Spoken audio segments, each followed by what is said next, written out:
What is good, guys? It's Rey-Jay back with another video. And this one, I want to break down what's going on with Tesla, SPY, Nvda, the QQQ, and a couple of other tickers. And break down what's going on with the economic calendar thus far, what the news is saying about the markets, what you should be watching for as time progresses. Before I bring in the devil's information, before I talk about what's going on with the charts thus far, and some very important levels to be watching for, let me just mention a couple of things. I am firstly not a financial planner, so take nothing I say as financial advice. And also, if you guys can, please smash the like button if you want to see more videos like this. It not only benefits me, it benefits the entire community as a whole. So anyways, looking at the market right now, SPY is very flat right now. Tesla's kind of green in the pre-market. And other tickers out there are quite green. We're seeing Aapl being kind of flat. QQQ is a little bit flat as well, and Nvidia is a little bit in the green. So most stocks out there are kind of green, kind of flat here and there. For the pre-market, SPY is only up about 16 cents.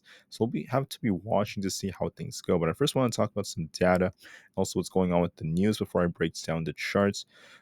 For the data, guys, don't forget that we're going to be watching for some volatility at 10 o'clock a.m. Eastern Standard Time, 30 minutes after the market opens, and then 1 hour after market open, we have even more data coming out. Firstly, we have the Fed Manufacturing Index, the Fed Manufacturing Shipments, and the Richmond Fed Services data coming out. This data could cause some volatility. We'll see how these things are looking to see if we get some strong manufacturing numbers. And then at 10:30 a.m., we have more services data coming out just to give us more information about how the services sector is doing. So at 10 o'clock and 10:30, expect some volatility. This could cause somewhat of a move. And then at 11:30 a.m., we have the 17-week bill auction, which is going to be very minor, and that's pretty much it for data. The main pieces of data are coming out at 10 to 10:30 a.m. Eastern Standard Time, 30 minutes to 1 hour after market open. Now, a couple of pieces of news. Right now, the S&P 500 is getting very close to all-time highs, is making the headlines. There's a lot of hype right now, and as we're getting closer and closer to all-time highs, I think that the market's going to try to get them, and there's likely going to be more upside potential coming. On top of all of this, there's been some new news coming out about AI, and this is once again, leading to more and more interest in these AI stocks out there, such as Nvda, as we're seeing a big demand for its processors, not to mention their other microchips. Excuse me, and then we also have AMD and just a couple of others that are also surging. Once again, some very, very big news. On top of that, we have Aapl. Apple's appealing to a major imports ban on its popular Apple Watches following a complaint. This is very, very important, so we'll be watching to see any developments right here from the courts. This is part of why Apple has been underdeveloping, because this has been very negative news for them. Hopefully, things improve over time. Besides that, there's some news coming out about Warner Bros., one of their next debuts. Interesting stuff. And then for 2024, uh, some experts out there are saying that we're not necessarily out of the woods just yet. Although inflation is still up, even though it's like less than what it used to be, many economists are still calling for a mild recession, possibly even the mildest in history, if anything. That's like the way they're describing it. But it doesn't necessarily mean that we're in the clear, because there's like a 76% chance, or 76% of economists out there believe that there's a good chance of recession in the next 12 months. They do believe it's no more than half, but it's still a pretty decent chance. So we're going to be watching to see what happens going into 2024. As of right now, the market's in a decent place. We're still pumping, approaching the end of the year. So we'll just focus on that for now. But I do agree that a recession is on the horizon, especially going into next year. And we're going to be watching to see how this ends up affecting unemployment and factors like that. But for now, let's just focus on the charts. Let's talk about how these charts are looking, what's going on thus far. I just want to mention that when it comes to SPY, we have a nice uptrend so far. But when it comes to this channel, we're still technically in this channel. Even if we do break below it, that doesn't necessarily matter, as long as we still continue to make higher highs and higher lows. To turn bearish, you want to see it break the channel and then establish a change in market structure. And we haven't truly done that yet. So we're going to be fighting for 476. Watch that as resistance. If we manage to break that and hold above it, look for a push for 478. 478 is going to be a key resistance. If we break that, our next level is going to be 480. 480 is going to be another very, very key resistance if we get above 478. I think that 478 is a good target on SPY. It doesn't have to be perfect. Could just slowly climb up towards 478. If we manage to hold above 476, that's going to be our key resistance for the day. And for support, watch 475. If that fails us, we're going to be testing this breakout area. So 475 is where this breakout area is right here. Let me just show you where that is. Right about here, that's where we have these wicks right here, that's going to be our support. If we lose that, it's going to come all the way down towards 473.8 to 474. If it loses 473.8, then we have a gap to fill all the way down to 473. Those are support and resistance levels. As of right now, the chart looks bullish. We have a bullish wedge forming on SPY again. We could even be forming a bull flag right here, technically. But in my opinion, I think SPY has the potential to slowly grind up and try to fight for 476, which if we close above, there's going to be potential for 478 next. So I think that there's still upside. The chart still looks bullish. There's no change in market structure yet to turn bearish, and we still favor the bulls. Just as a reminder, guys, if you want to turn bearish, this alone does not turn us bearish if we break below the wedge, this channel. You need to see this thing basically do this, kind of like break down here, establish a lower high, and then just continue to downtrend. That is going to be a change in market structure, lower highs and lower lows.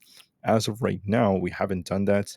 We're still making higher highs and higher lows. So even if we kind of like come down like this, take our time slowly, if we could just still break above 476 and close above it, there's still potential for a slow grind up for this 478 test, and that is looking more probable to me thus far, but we have to wait and see how it reacts to 476. So there's definitely potential in SPY to push higher, but make sure you watch your levels just to be safe, and then watch market structure. That's going to be key. I just wanted to remind you guys about that. That relates to all these other charts. QQQ is still within its little range. For support, make sure you watch this 410.5-ish area. We've been imbalanced around 410. If that fails us, then we have like 409. Then we also have this gap down to 408, followed by this wick down to 4. We have 406.5 and 405.7. Those are all of our supports. For resistance, don't forget to be watching this 412 area. If that breaks, then we have 413 and 414. What do I think this could do? Even if we do break below this support, it doesn't necessarily turn us super bearish. We need to see a change in market structure, and that hasn't happened thus far. So it looks bullish to me. As of right now, we're making higher highs and higher lows. We're going to be looking to see if we could break above the 411 point. This is like 411.5, the resistance that's developing. If we break above that, 412 is coming next. A nice push into the 412s. Could retrace and trade sideways a bit, but I think it's going to try to get to the 412, so watch that very carefully. As far as Nvda goes, in my opinion, Nvda has some potential too. We have a nice looking wedge right over here. It's still pushing higher. We have this imbalance at 497. Don't forget about that, guys, to 500. I think it's going to slowly climb up from 497 to 500. I think it has more upside. This could help the QQQ push up a little bit higher. If you want to truly be bearish, you want to lose this support, and you want to see this thing lose 488. If we lose 488, we could turn a bit more bearish. Hasn't happened yet. In fact, Nvidia is favoring the bulls. I think it's going to get very close to 500, at least 497 to fill in some balance. I do favor that a bit more. For Tesla's trying to push, guys. It's trying to push and fight this resistance at this 258 area. It's fighting right now. It does have a tendency of rejecting off this like orange line. You guys can see this orange one. Let me make this color different so it's easy for me to distinguish this. I'm going to make this blue instead. So see the blue line? We tend to reject off that 258 area. So Tesla's kind of like fighting right now. Are we going to reject off our resistance and then get a retest later? Or is Tesla going to try to break this now? There's a good chance it's going to try to break it. We're going to be watching this fight right now. This is going to be a big test for how bullish Tesla is. We're going to be watching, can we close above at least 258? If we do so, can we get back above this yellow resistance? If we achieve both of those, we're going to turn very bullish. If we fail to do so, then, once again, like what happened last time, Tesla's rejected 4 times at the blue trend line.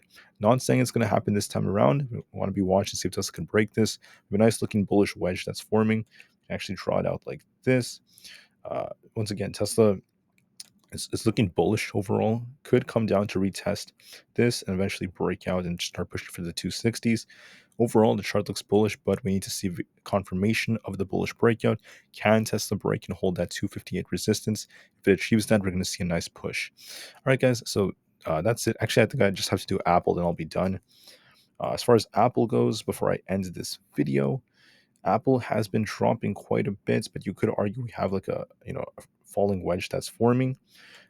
As of right now, let me just mention that Aapl hasn't officially broken out just yet of its resistance. It's trying to base around the 192, so 192.5 especially. It could come down a little lower, but when we watch to see if we can get a break and then a change in our direction. The direction's been to the downside, right? Lower highs, lower lows.